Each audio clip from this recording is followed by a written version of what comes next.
Okay, so as we continue working with our logarithms, we're going to talk about common logarithms. And I've mentioned this before, that when we see just log, that is considered our common logarithm. So if we see log, we know then it is understood to be base 10.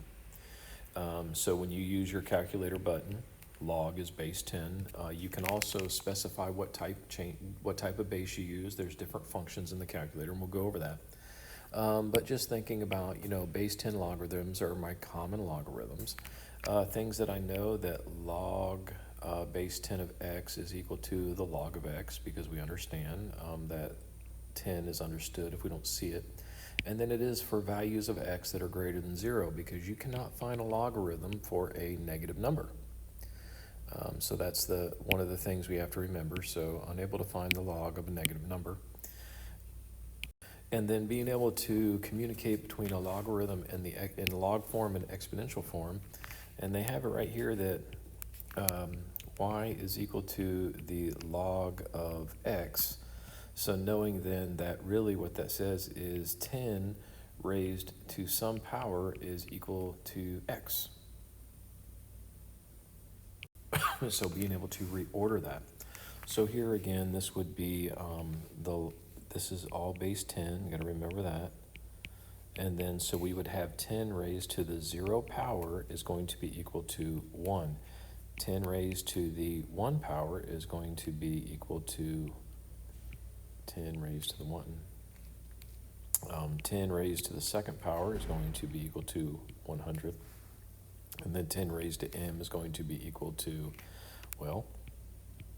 10 raised to the m power is just 10 raised to the n power. So being able to understand the big thing is being able to communicate back and forth, fluently move between exponential and log form.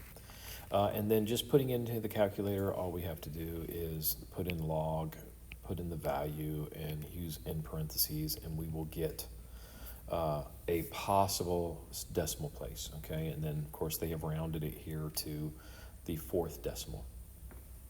And then again, right here, using our log button, just the regular log, and then, typing in the number, and then your in parentheses, there you go.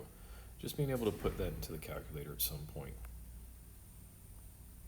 So as we go on and we start thinking about being able to solve logarithmic equations by using exponential form, so things we need to understand is that when I have some value raised to the log base value is going to be equal to just this. Okay, so being able to reorder this into understanding that all of this is just going to simplify out to just x.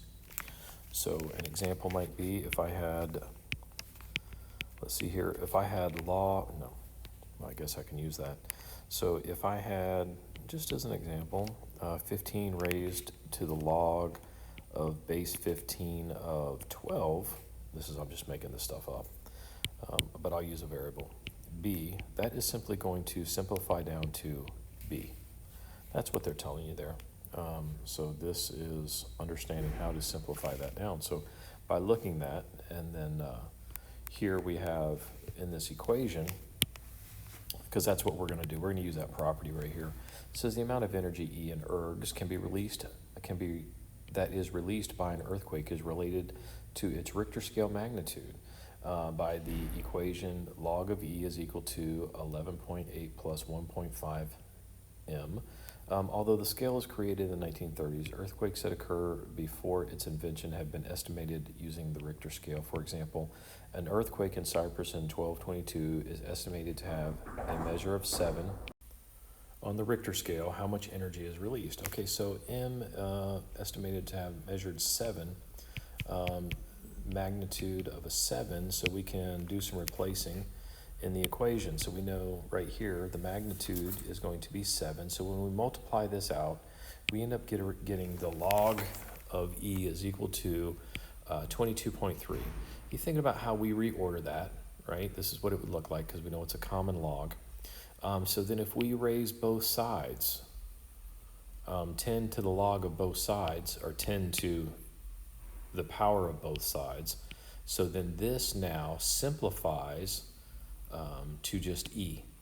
So we have e equals 10 raised to the 22.3, and then when we put that in the calculator, we're able to come up with the answer. So just being able to reorder things and using the logarithmic and the exponential form.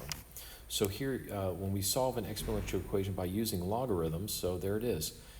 If we have an exponent, we're trying to find the exponent, what we can do is we have, we can take the log of both sides because that will allow us to do some reordering.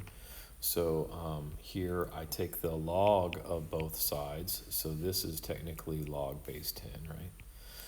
And then I can reorder that. That's the power rule, the power property of logarithms. So this is going to be reordered to, so I'm able to reorder that. And you think about what is going on here for a logarithm, that this number raised to some power is this. So a power raised to a power is technically multiplication. So that's what we're doing with this logarithm, is we can take this exponent and bring it out in front of my logarithm. So that exponent is technically multiplying that times my logarithm. And that's what they're doing here, is they're reordering that using its properties. And then now, in order to get my variable by itself, I divide both sides by the log of 11. And then that's how they ended up over there, dividing both sides by the log of 11. I end up with a log of 101 divided by the log of 11, which is nothing more than 2 decimals. Okay, so if I go to do that, I can put that in the calculator. So there you go, I have, excuse me, I have the log of 101 divided by the log of 11, and it gives me, there's my decimal. They have rounded up from the 4th decimal place, so they have 1.9246, 5 rounds of 6 up to a 7. So again, it's just being able to utilize its properties and work it. Now, to check it, you can check it graphically. What they tell you is, let's see here, Y, list, hit graph. So it says you can check the answer graphically by using a graphing calculator. Enter each side of the equation into the Y equals. Great. Again, or you can create that related function. You can also do that. So they took one side and they said Y1 is going to be equal to 11 raised to the x, and then y2 is going to equal 101, and then wherever they intersect, doing the intersection point is going to give me the solution, my x value. Remember, another way that you can do that is you could have made a related function. So you had the option to go y1, and you could have just said 11x minus 101, right? Because we would have moved, subtracting 101 from both sides would have given us, 11 to the x power minus 101 is equal to 0, and that's that related function we talked about. So when you do the related function, you take and make it equal to 0, right there. That would have given me my related function. And now we have, when I do my find out where it is x equal, y equals 0, there's my solution. So I looked for my zeros, and I do get the same result. So there's 2 different ways to input it into the calculator to get your answer. So you can do the intersection, or you can do that related function that we've been using over time. Again, now we're not going to do inequalities. It is possible, but it's not difficult. It's just a matter of, it's not a requirement at this point in time. But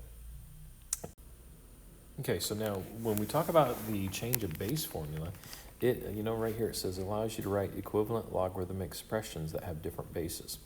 So if, let me see here, we're going to end up being able to reorder our logarithm into, and what we end up doing is finding out the log of a over the log of n. So the log of n over the log of a. So that's how we are going to be able to do it. So here they said, hey, if I have this logarithm, I can rewrite it with using the same base. So does it have base 10? It doesn't matter which base you use, as long as you use the same base for both the numerator and the denominator. So we simply take the log of 17 over the log of 8. Now, typically, you'll use base 10 because it's the easiest. You know, I would type that into the calculator, log of 17 divided by the log of 8. You can use different bases, but you don't have to, as long as both your bases are the same value. So here, if you evaluate log base 2 of 11 by writing it in terms of common logarithms around to the nearest 10,000th. So we're able to take this as my numerator, this as my denominator. So again, the log of 11 divided by the log of 2 is equal to, there is my number. Okay, just put it into the calculator and you can use that change of base formula to come up with the information. Now, using that change of base formula, hopefully, if we look over here at this check, again, we would have rewritten this as the log of 30 divided by the log of 8, which is going to be equal. One moment, let me get my calculator. And if for some reason, you know, again, we would say the log of 30 over the log of 8 would give me this value. So rounding to the 10,000ths, it would be 1.6356. And it doesn't matter what base you use as long as you use the same base. Here we had base 10. But what I did is I typed this in to show you that if I use the log base 4 of 30 divided by the log base 4 of 8, I still get the same answer because I used the same base for both the numerator and the denominator. So it's just easier to use just the log button instead of to try to change the base. So that's why they do that. And then here, as we start to work with equations, so the musical cent is a unit of relative pitch. One octave consists of 120 cents, 1200 cents, sorry. The formula is determined by the difference in cents between two notes with beginning frequency A and ending frequency B, is N equals 1,200 times the log base 2 of A divided by B. Find the frequency of the pitch A if B is this, okay?